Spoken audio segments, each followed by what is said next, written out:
Hey everyone, welcome back to another episode of the Easy Conversations podcast, a podcast about having easy conversations, where we talk about mental health, adversity, spirituality, and societal issues.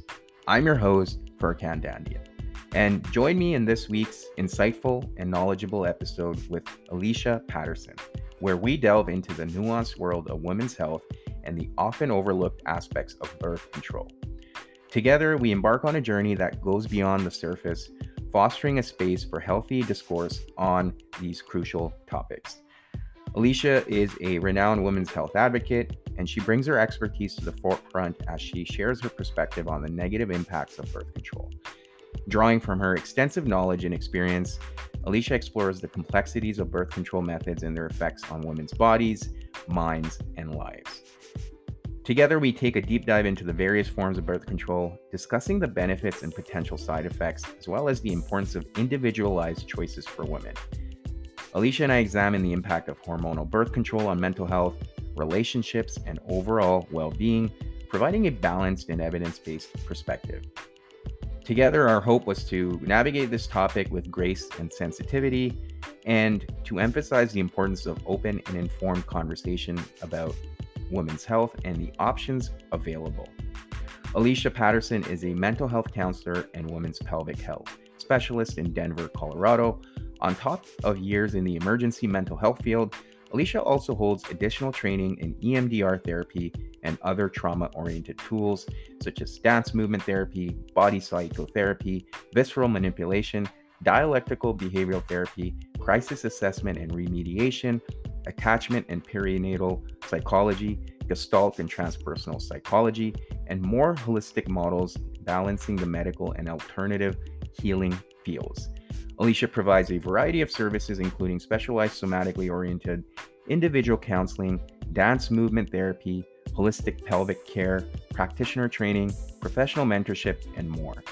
To learn more about Alicia's work, please check out her website, www.alicianpatterson.com, or her Instagram at Alicia Patterson THX. And if you could leave a 5-star review at the end of the episode or comments in the comment section, I would truly appreciate it.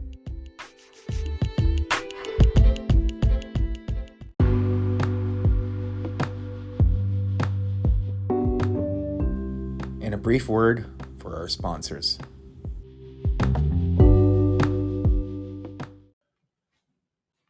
So I would like to talk about deodorants because I'm tired of constantly replenishing my deodorant and then having to worry about disposing those plastic containers. There's a solution for that. Wild.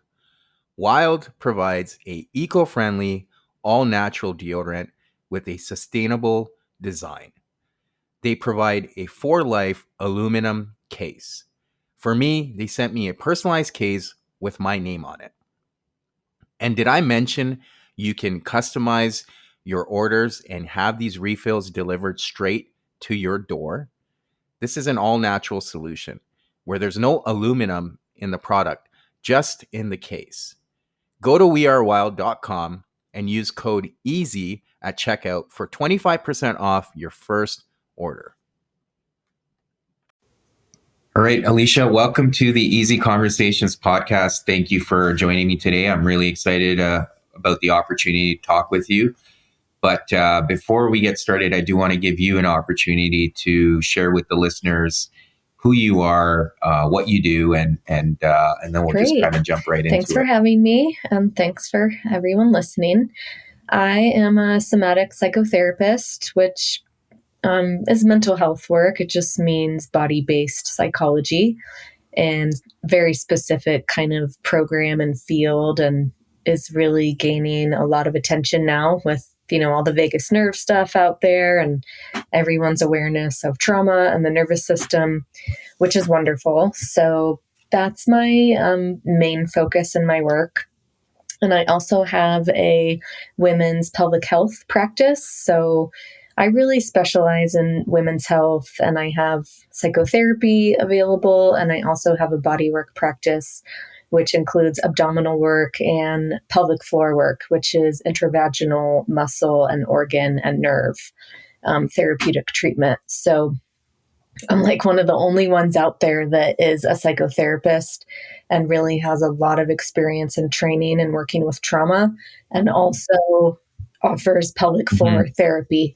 Excuse me, sorry about that. So that's the synopsis of my work is women's health work and really focusing on pelvic health, which is a huge need in our country. I'm in the United States.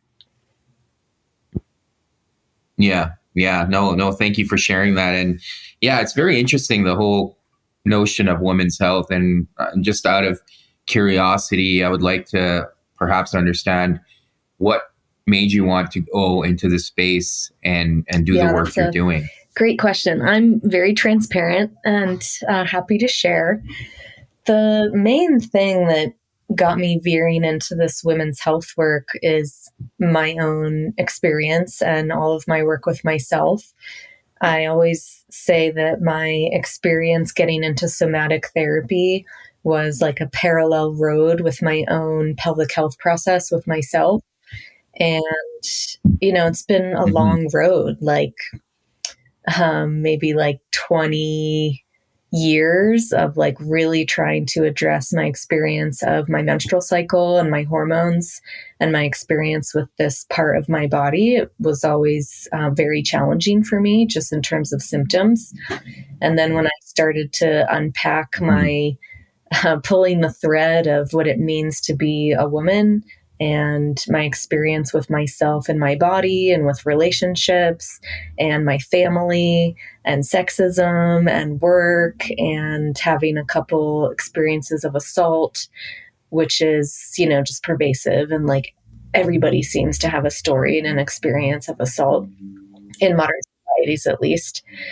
So it just kind of blew my top off when I started to really get into the emotional and the psychological connections about why this part of my body was causing me so many challenges. And repairing that relationship with this part of myself has been so profound and really beneficial for my health. So, all of this work that I offer, I did it for myself first and really explored this deep excavation. And I started just saying, people need this. And the more I talked about it and the more I opened the door for people to do this work on themselves, the more flooded I got with more people and referrals. And, I don't think that's about me. I think I have some really good training and some skills, and I've done this work for myself. So that's really helpful. And I just see it as a huge need. And I kind of stumbled into it and then was amazed at the response I was getting from clients and colleagues in both directions, some like major fans and some a lot of judgment and a lot of taboo and a lot of like, this isn't okay. And I was like, whoa, like what? So it's been a really, really interesting journey for me personally and professionally. And I'm really out there, like I'm licensed, I'm credentialed, I'm heavily trained, and I talk very openly. And I really encourage people to ask questions about this.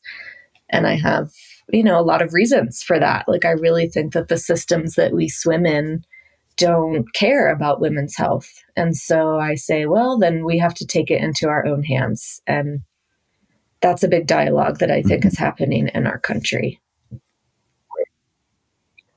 Right. Yeah. No, and thank you for sharing that and that vulnerability. I agree with you for sure. And I mean, just kind of first looking at the trauma angle, and I've covered it on the podcast often, that in itself, as you alluded to, the emotions and the physical trauma too can get stored in the body, right? And that can impact the overall functioning of our body.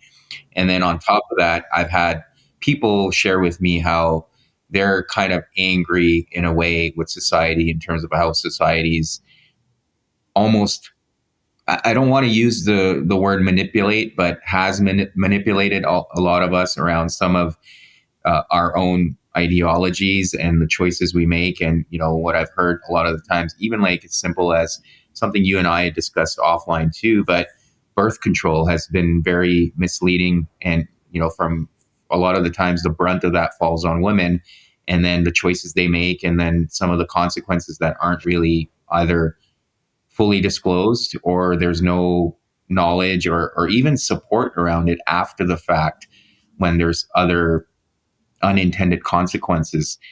What are your thoughts around that? And that's something I think that doesn't get talked about a lot. And to your point, obviously can also lead to a lot of backlash because people either feel personally attacked or they just don't want to have those difficult conversations. Yeah, the birth control topic, we're having this conversation within, I think it's actually like the anniversary. It's like about a year, I think, or it was in the spring. I can't even remember. But this whole Roe v. Wade thing and the changes in abortion law in our country.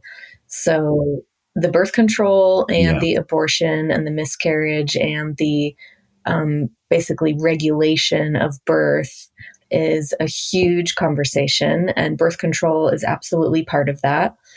And the challenges are that women's health is so intricate. It is so the dialogue is so complex.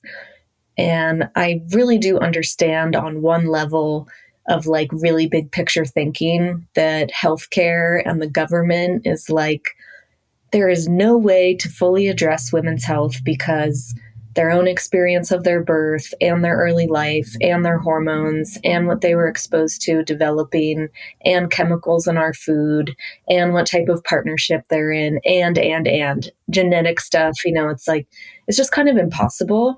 And I think that's where, and I don't want to smash the medical field, medicine has done incredible things in some ways, but when it comes to women's health, it's really just lacking, and there's not enough research, there's not enough funding.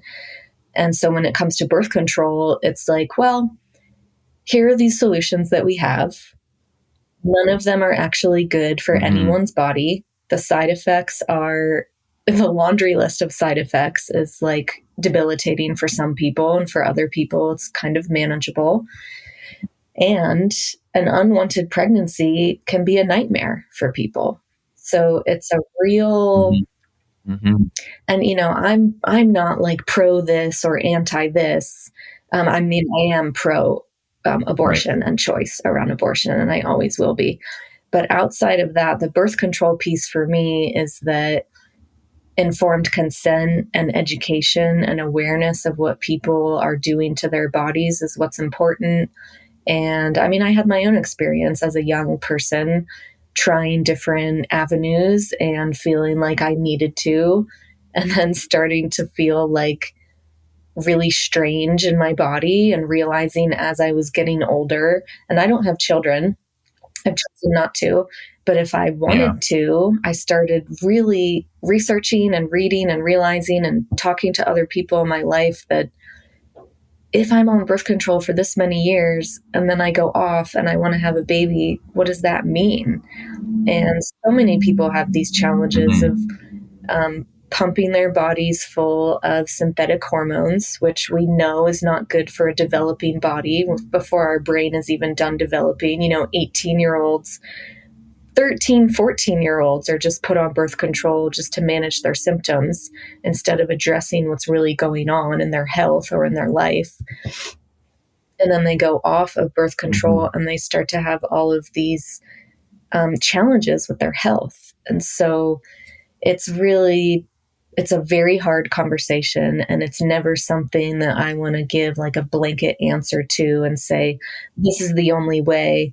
I just feel like we have to be so heavy duty advocating for ourselves and asking so many questions and researching. And it's just such a huge issue across the board. It's with my age now, I see clients and I have friends who are starting to navigate the menopause time, and they're having all of these symptoms, and they're this is like way beyond what I've heard is quote normal, and they're asking questions, and their healthcare providers are saying, oh, well, good luck with that. And you could try this. And it's like taking a pill, and finding a specialist who acknowledges, like, yes, hormones do all of these things, such as lubricating our shoulder joint and helping our neurological functioning. And here's all these things that can happen if you're draining your life force your whole life. And then you get into menopause, you are in a really hard spot because your body is just tanked of what you need.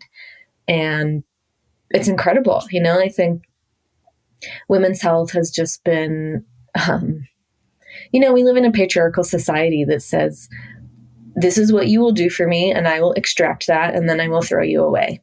And so many women feel that way. Women feel that way around birth. Like, I had this incredible story told to me one time of a woman who felt like as she walked into the hospital, she got the best treatment, and she's like, I'm glowing, and they're like, wow. And then as soon as the baby is out of me, I'm put into like the basement, disgusting room, and I get no attention. And it's so black and white, and it's so extreme, and it's sad. And it's the function of the way our country is controlled by systems, and we all are players in it. And that's my opinion. And I've really tried to step out of it for myself as much as I possibly can. And I see so many people in my office that are just bereft with grief, like infertility treatments, for example. Mm-hmm. It's so invasive. It's so painful. It's so traumatizing. And we need so many resources. And at this point, I think I'm a little jaded because I'm a practitioner, but I think a lot of practitioners feel this way, and they're going, is this hopeless? Like, there's not enough people. There's not enough people talking about this. There's the massive numbers of people that are experiencing trauma around women's health all day, every day. And then there's just a couple people having conversations like I am. And it's very disturbing to me. Yeah. Right. Yeah. No, thank you for that. And I mean, just looking back now, I mean, obviously there's a lot of wisdom and that comes with age and you gain experience. But just looking back, I feel like anytime you're taking something exogenous and like you're messing with the normal chemical balance of your body, to me, that should be a red flag. Like, just thinking back now. And unfortunately, when we're younger, obviously our brain hasn't developed fully, but at the same time, we're also impressionable, and it's easy to be influenced based on what your peers are doing or what others are telling you or what seems cool. And I see a lot of that even happening now, from my perspective, in a different way, right? Where kids are being told they can make decisions regarding their body. They can take hormone blockers. They can do this, they can do that. And that to me is just very concerning as a father, but also just a member of society. I feel like it is part of my responsibility to look out for the welfare of our children because they are our future.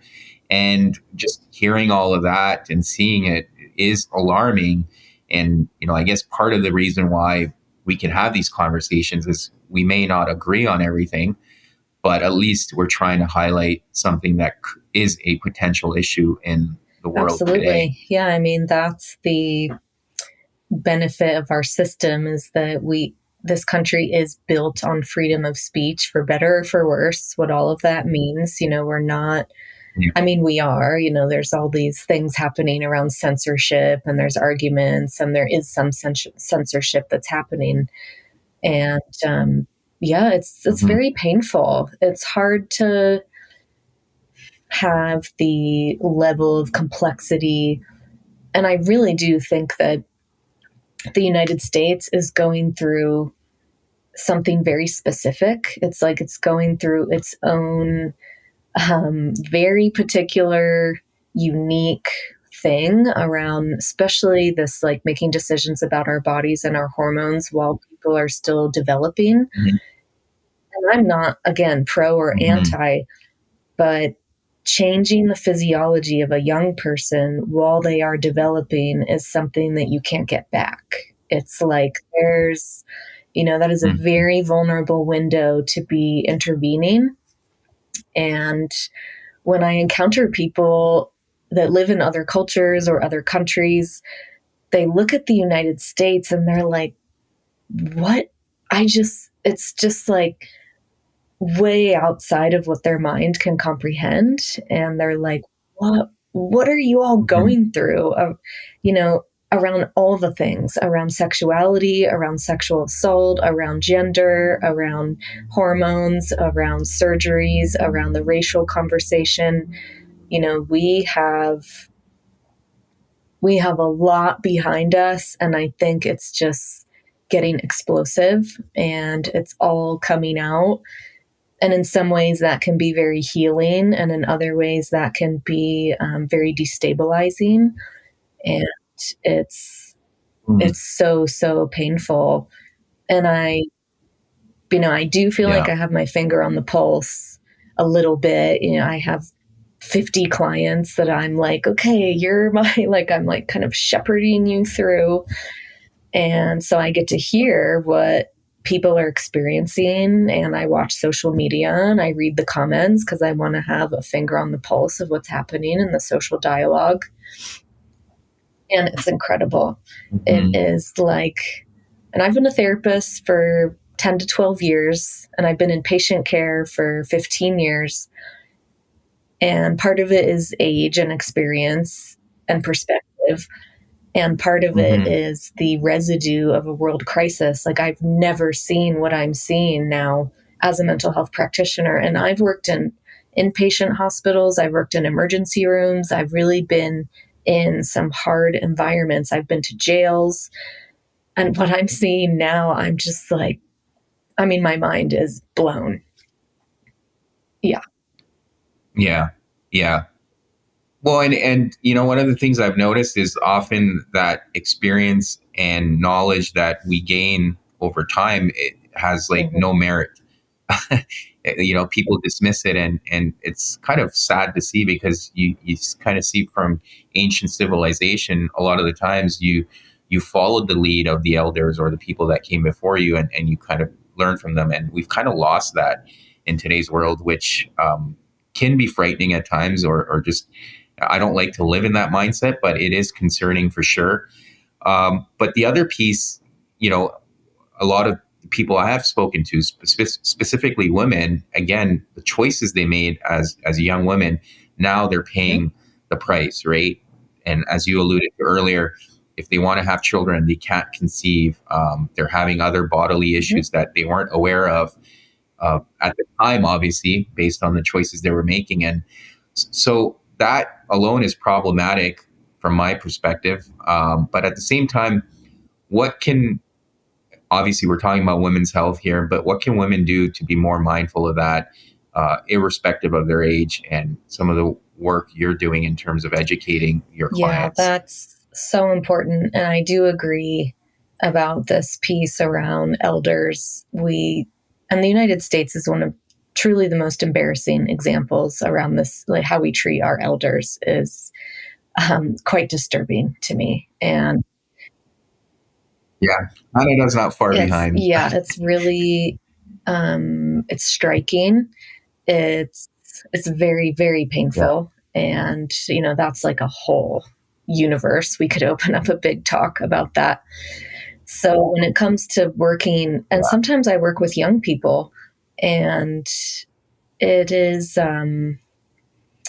working based on where someone is at and their development, I think is very important. The way that I work with an 18 or a 20-year-old is very different than the way that I'm working with someone who's in their 60s who gave birth 30 years ago. Like, we really have to acknowledge where this person is. And I always start with education in a huge way. Education and knowledge truly is power.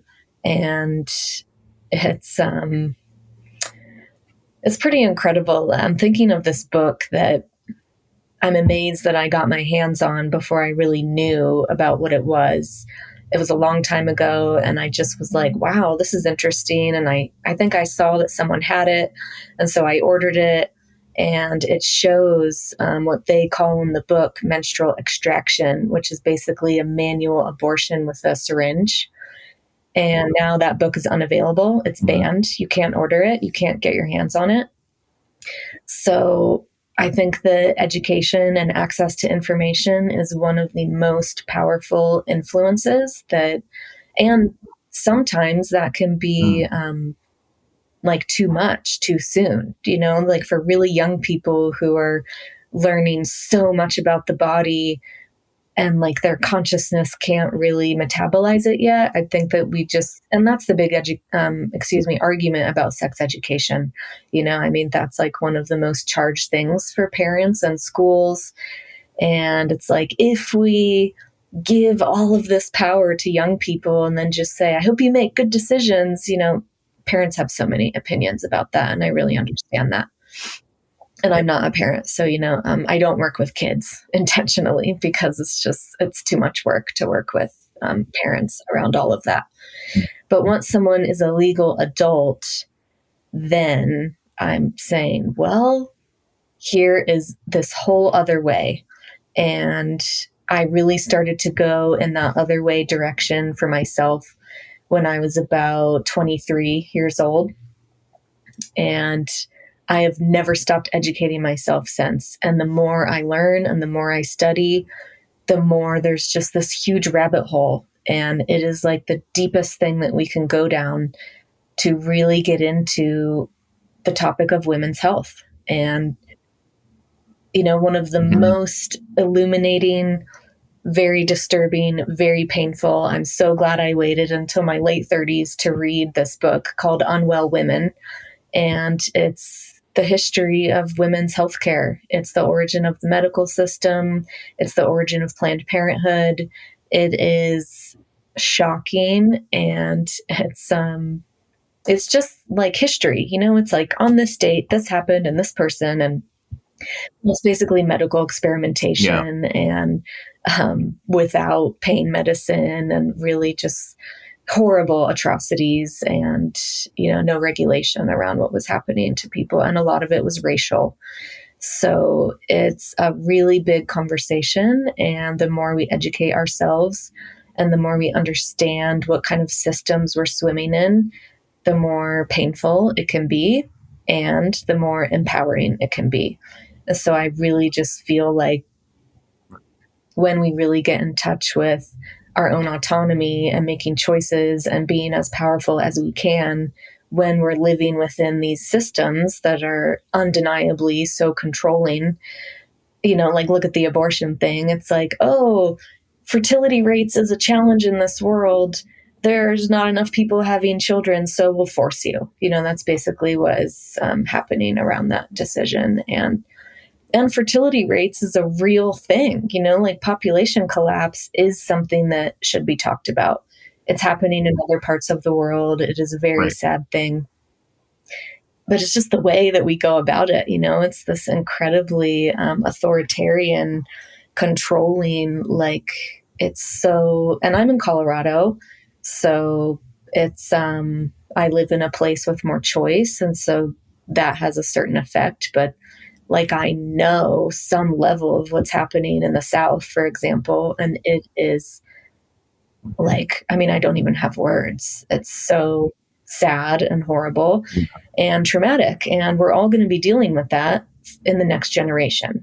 So, we come into our intergenerational patterns and what's happening in our families, and then we have to deal with it. And people are going to be young people, children, as they get older, are going to be dealing with what's happening in our country for a very long time.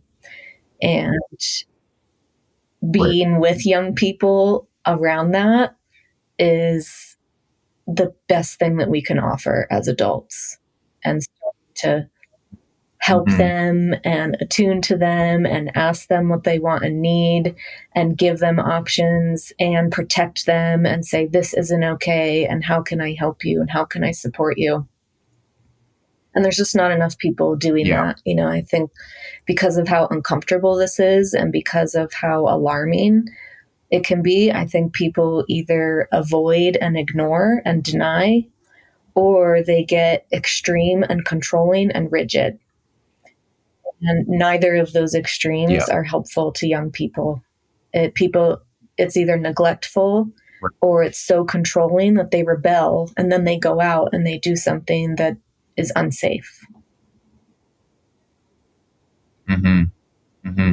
Yeah, and I think part of it also is there's confusion for adults too, right? If the messaging is if you're not going to support your child's choice, then you're almost, Right. that's almost like child abuse. You should be allowed to be a parent. Your child should be taken away from you, and then on the other extreme, again, it's like, to your point, living on extremes, and the messaging that comes with it is challenging and tough to navigate for a lot of people. But I think at the same time, we need to be aware of that and try to find common ground, which is lost in today's world. And a lot of the times there's that fear of, oh, if I'm going to say something that doesn't resonate, I might get canceled, or what I have to say might be controlled, or it might not get out there. And then on the flip side, what happens is then you only get reinforced with the information you're looking for. That's how a lot of this stuff works in the algorithms too. What you look for is what you're going to keep getting fed. So it's not really giving you an opportunity to exercise critical thinking. You're not bringing in alternative viewpoints or perspectives because you're surrounded by people that are either fearful of expressing themselves, or who've basically followed the majority, and you're not really learning anything. And that, to me, becomes a problem, right? And again, for me, as much as I have my own views, I'm also open to hearing what other people have to say. In fact, I often will try to seek out opposing views to see, okay, what are their arguments, and what, like, if it makes sense, then okay, I start looking at it from that angle too. But we've lost all of that because we're too scared of being challenged in a way. I guess that's what it really comes down to. And we hold on so dearly to our opinions. And to me, that's a sign that you're not secure in your choice when you're so afraid of being challenged. The echo chamber is real, and it creates a certain, I always go back to my roots. My main roots is training in mental health, and it affects our cognitive abilities. It affects our neurological process. Our neural pathways are grooved into such fixed, like this fixation on the way that our brain works. And the more that we feed that, the more we get of whatever it is. It's like whatever the pattern is, and then we feed it, and it just becomes so strong, for better or for worse. It can be an amazing skill in some ways, and it can be amazingly, black and white thinking is a thing that the therapy world talks about, where it's like, whatever it is, it's like, it's either this or it's this. It's always this or it's always this. And we know that the truth lies in the nuance and in the middle. And when all of the peace work that's happened around the world, negotiations and reciprocity and making repair, and if there's going to be any type of reconciliation between, I'm thinking of the project that happened, I think, in the Congo after huge genocide, and the soldiers that did the killings sat with the families of the people that had died, and they went through this reconciliation process. That cannot happen if there's black and white extremist. It's, I think it's developmental. I think it's a very kind of like a wound of immaturity. And the United States is so immature. And we're a young country, when it comes to the powers of the world. Like, we have so much growing up to do. And I see that in the way that we handle the big things in life, like death and birth and sexuality and marriage. And it's really, it's just sad is what I'm in the United States and I look around and I'm like, yeah, I'm sad by what I'm swimming in. I'm sad by what our young people are going through. I'm sad by what's happening for my clients. And I think that's a very appropriate response. It's like, look at what's happening. It's very painful. And it is, and the political thing is just like, it's so out of hand. Sometimes I will see a social media post that is like charged in a way, but it's a really big platform and it's something that gains a lot of attention. And so I'll just read through the comments just because I just want to see, what are people saying when there's no accountability, when they're online, when they can delete their comment if they want to, or they cannot answer whatever. And, especially around the gendered stuff, like what men are saying about women and what women are saying about men. And I am so disturbed. Right. I mean, I'm like, how do we even come back from this? Like I try to hold the candle, and so much of it is sexualized and about relationships and about bodies. And it's, we have a lot of healing to do. And because of my work, I have to, and I really try, but maintaining the stamina to hold the candle for that is work for me. Yeah. Absolutely. No, I can appreciate that. It's not easy, especially in the world today. And along those lines, you mentioned that, there has been backlash in terms of the work you do. What form of backlash have you received? Just if you'd like to share, just out of curiosity. Well, the foundation of it is, it's way beyond me. It's the field of psychology and mental health work. And I grew up in Washington, D.C., which is, the hub of the government. So it's like I grew up in quite a controlled, rigid, very systematic. And in some ways it, helped me. Like my professionalism, for example, I think is because of where I grew up. It's like this ability to be really professional. It's an amazing skill. And it's a very rigid place. Yeah. So I think of that rigidity as the bedrock of any system, and psychology and mental health is a system. Like having the licensure that gives you the capacity to do mental health work is a medical license. It's seen as a medical job. It's very, especially, around suicide. Like the main thing around mental health is the liability around suicide. So it's a very, very particular licensure to hold. And that field traditionally and historically says you never touch your client ever.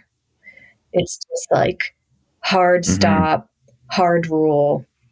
And in some ways, I really do understand it. And most of that rule comes because of male therapists having sex with their clients. And I'm like, oh boy, okay, so I get why it exists. And for me, I have training. I have credentials in both mental health and body work. I work under massage in Colorado. That is a very, it's kind of like a gray zone. Like the statutes of the licensure is so archaic. Like, what does that even mean? Like the way that they write it out is it's just weird, honestly. And when I wrote to the board and said, this is my practice, I need some feedback, they're like, click here for the statutes. And I'm like, that, it's not telling me anything that I actually need. So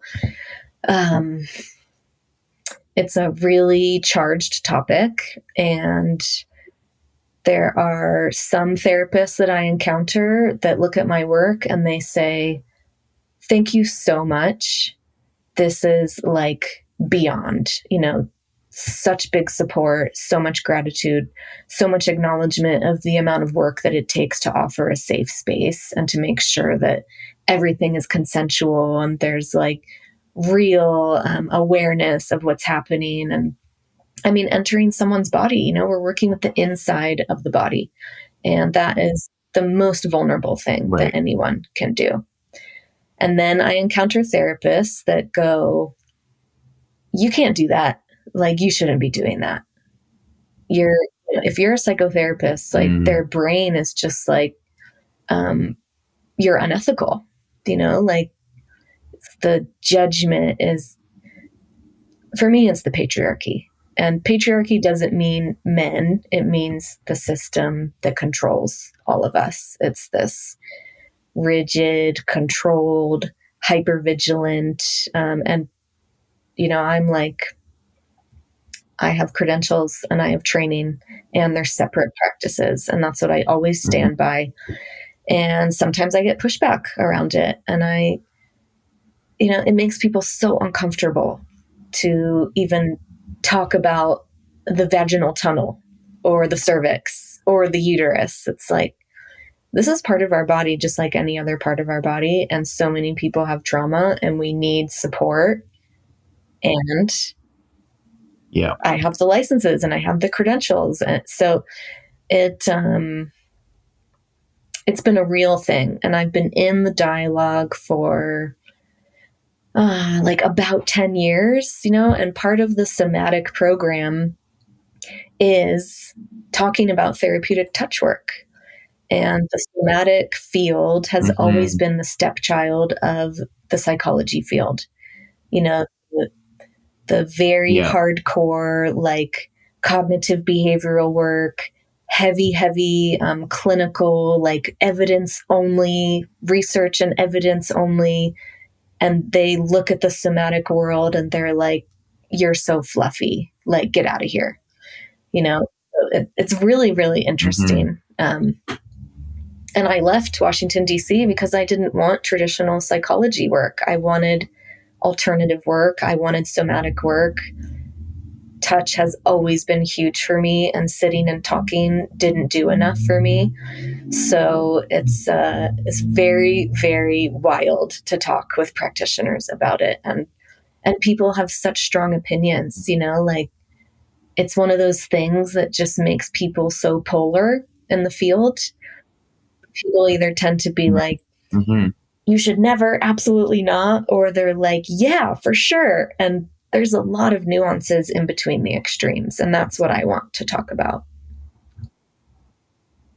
Yeah. Well, and I mean, there's something to be said about the whole mind, body, soul kind of integration, which we don't necessarily appreciate, even from a psychotherapy perspective. If you're only going to focus on the mind, it's only a fraction of the whole being, right? And what I appreciate, like I came across Peter Levine's work, and he talks about anytime you want to take on that somatic approach, you almost have to do that work on yourself, right? You can't really help someone else if you're not fully in tune with your inner workings and the physical sensations and all of that. But, along the point you made around patriarchy and perhaps I think for me personally, that compulsion really emanates from tyranny, right? Anytime you're forcing someone. And I do find it ironic that the Western world is going around the globe trying to teach others about democracy rather than look at their own backyard and seeing some of the compulsion that's happening and people being forced to do things against their will with significant consequences, right? So, I mean, that's a separate conversation, but it's interesting to see, right? And then when you kind of speak up or you voice your own opinion, then it's like, well, no, you don't get a voice. Or if you don't agree with the mob, you're going to get canceled or shut down, right? And so it's that fear again that keeps coming up. But, I do want to give you an opportunity also to perhaps share if you feel like there's more there, but like just in general around for women that are listening, regardless of their age, but what can they do to take more I don't want to say control, but have more of an influence on their choices and being aware of these choices that they're making, regardless of, what they're being told externally. Oh, yeah. Let's see. There is a list, there's all that we can do is address what is within our control. And there's so much that is not within our control. Like food, like everybody at this point is kind of aware, like the way that the United States manages food is incredibly problematic. And, when people who eat in the United States and they eat dairy and they eat gluten and they eat meat and they try to keep it pretty clean, but it's still, there's only so much you can do. And then they go to Europe and they eat all of those things and they have no digestive issues and they feel amazing. And it's like, well, okay, so there's plenty that is not within our control, and that is true. And I bring up that issue because our products and our foods and what we put in and on our bodies is filled with what my favorite public health people call endocrine disruptors. It's incredibly challenging on our endocrine system to be loading our body with, pesticides and herbicides are one of the biggest examples. So it's like you can do all the healing work in the world. You can do tissue work. You can do psychological work. You can do the emotional part. But if your life is just loaded with a certain caliber of problems for your body, that emotional, psychological body work is only going to go so far.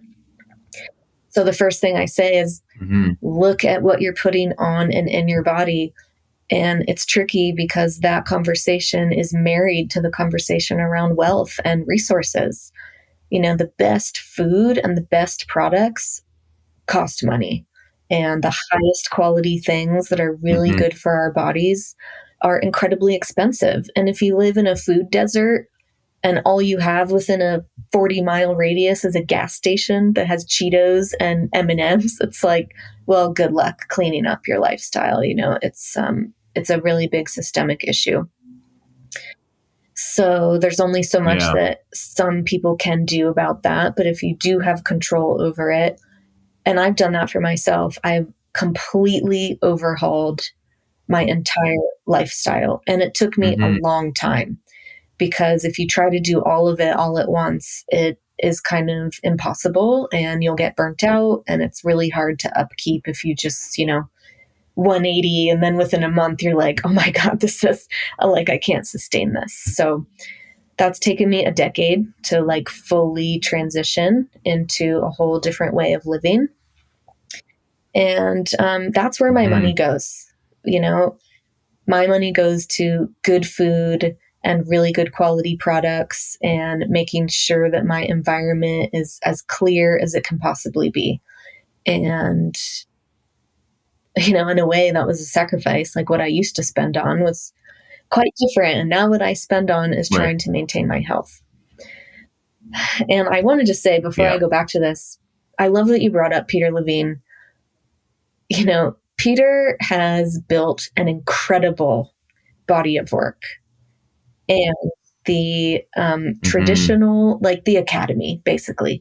Academia is one of the most oppressive systems in the whole thing. And they look at Peter and they go, no. And I asked when I was in graduate school, why are we not learning about Peter Levine? I was so confused. And my teacher literally said to me, well, there's not enough research and, his books are just kind of fluffy. And I was like, what? I was pissed, just... So it's really incredible, this dividing, the controlling the masses and who gets in and who's not allowed. And academia is the biggest bully in the whole world. So it's, and I love education. I'm a big fan of education. I'm very educated. And being within the academy, I've been within the academy for my whole life. And I am just ooh, it's really painful. It's hard. So back to what we can do. I'm a huge reader. I devour information. Like Taking Charge of Your Fertility by Toni Weschler is like the textbook of, if you want to know your body, if you want to learn about your cervical fluid and your hormones and the changes in your tissue and how to take your temperature. And eventually, if you master that system, it is a very well-worn, it's not family planning. It's based on what's going on in your body. And some people use it full on as birth control. They don't want any methods of an IUD or a pill or hormones. And they go, I'm going to use the science. So, books like that are invaluable, in my opinion, especially for people that are developing, that want to start to learn. And some of it, if I had read that one when I was 23, it would have been way over my head. I wasn't ready for that. So in a way, I'm glad that I had access to birth control, and I'm glad that I had access to being incredibly cautious with my choices. And that's my, this is a really big one when it comes to sexual liberation and freedom of sexual expression, which the United States is absolutely like, own it, use your power, do what you want, which in a way is incredibly freeing and in a way is incredibly risky and vulnerable. And the older I get and the more I talk with young people, and I'm going, are you being sexually safe? Are you getting tested? Are you talking with your partner about who they're also sharing their body with? Are you monogamous? Are you agreeing to not be monogamous? And they're just like, what the fuck are you talking about? Is kind of like and I'm sitting here going, oh boy, okay.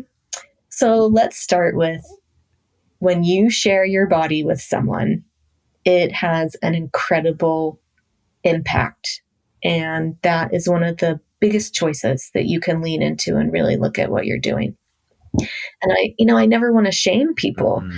And I got shamed, like our culture just is shame. That's like the basis of so many religions. It's just like sexual shame is like what is delivered. And so then people, they swing the pendulum and they go way over here. And so I'm like, being cautious with what you do with your body is one of the biggest advice points that I give to anyone who's starting to ask these questions. And medical.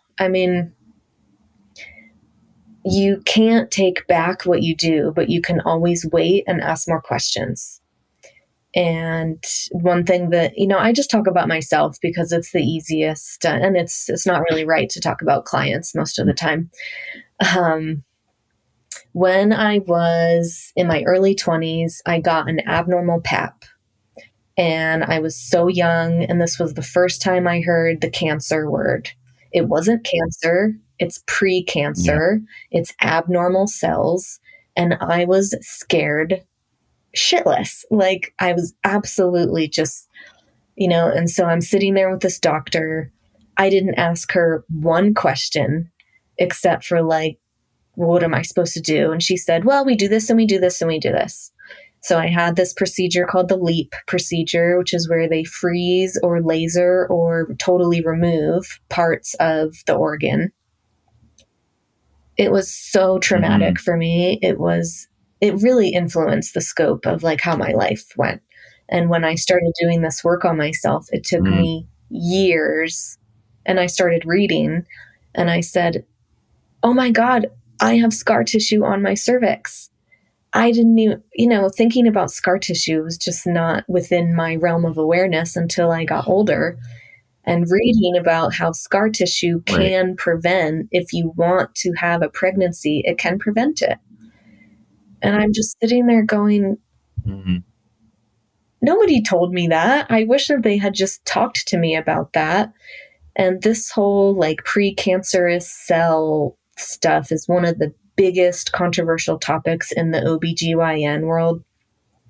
And again, this polarizing thing, there are so many women saying, you can heal abnormal cells. If you get your immune system and your nervous system in check and you use herbs as medicine, the highest quality plants, you totally revolutionize your lifestyle, you give it 3 to 6 months. If you're diligent and committed, you can heal an abnormal PAP. And then there are people in the medical world saying, absolutely not. This is ridiculous. It's just like sometimes yes and sometimes no. And nobody, and my parents, and they didn't know, I don't want to shit on my parents, but I just want to sit here and go, Yeah. That was the first, like real invasive medical experience I ever had in my early 20s. And I think that it could have gone very differently.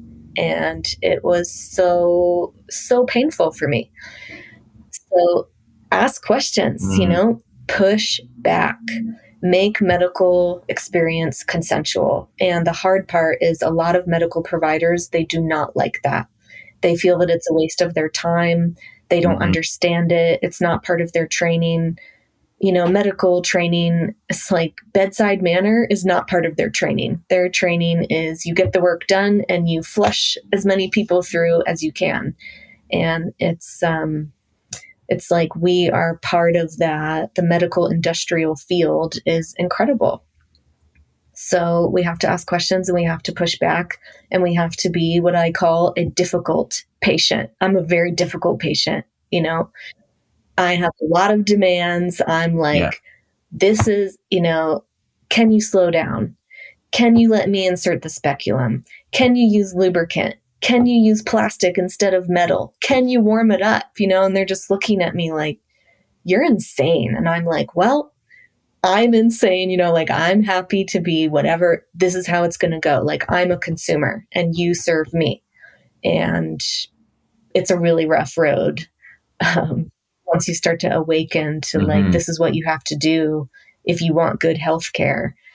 And I just think that applies to everything. Yeah. It's like, I'll close with this question, at least. One of my mentors had ovarian cancer and she is incredibly empowered and she shares really openly about it, which is why I feel like I can say, like she's out there about it. She said, I chose to do the radical surgery. I chose to do the chemo and radiation. And I went in there and I said, dilute that. I don't need that much. You're going to give me this, give me 10% of that. She's basically just like really taking control. And she's like, I don't consent. This is what I consent to. And it's like a battle and it's probably so much better for her body. And I'm amazed at how she went through that process. Like I've seen so many people go through cancer treatment and they're debilitated by being flooded with whatever the medicine is. And it's just too much. Then seeing someone else who was able to stay functional and be like, I'm like, whoa.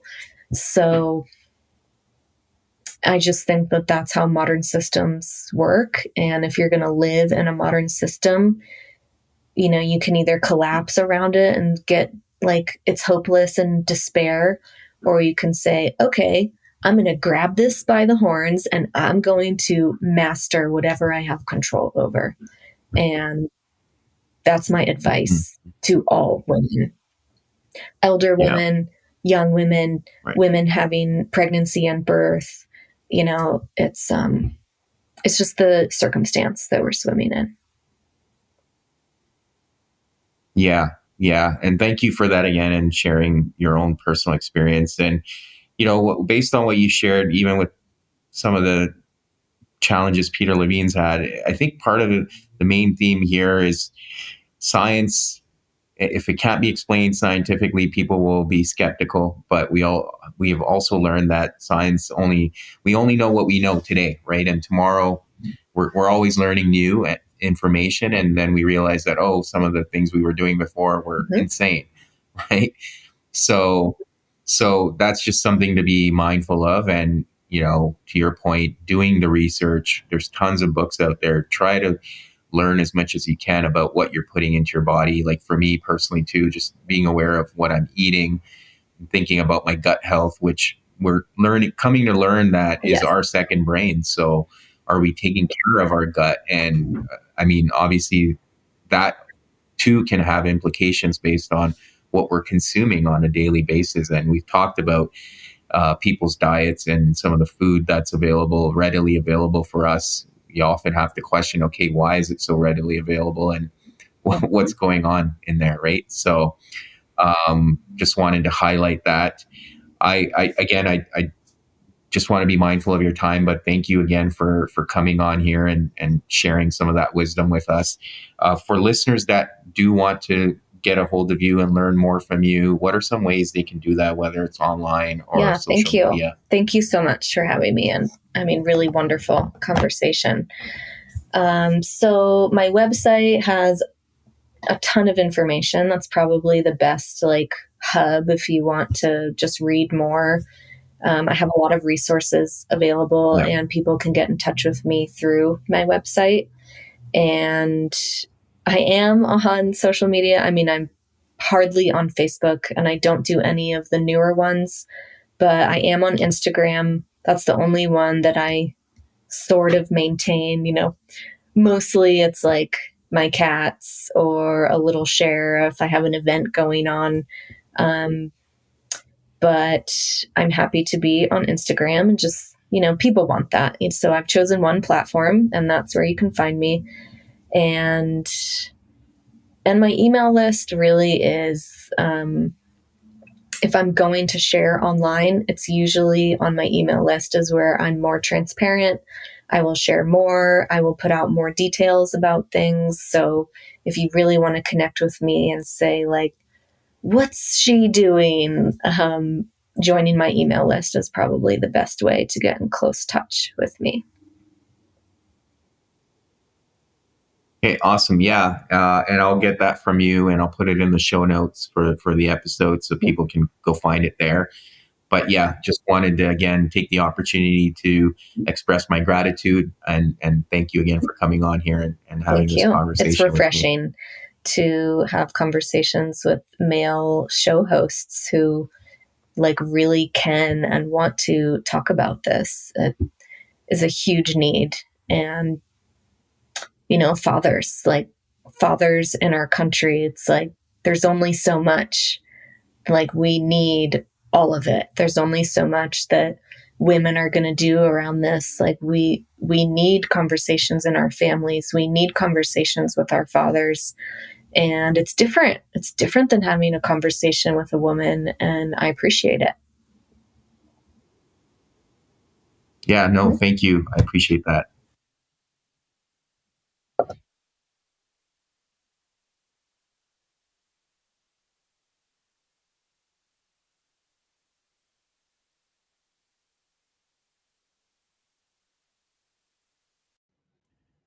Thank you for checking out this episode with Alicia. As always, please leave a review or comments in the comment section. I always love hearing from you. And also, if you haven't, please subscribe to the podcast on Apple Podcasts or Spotify, or check out our sponsors in the show notes. Thank you, and until next week.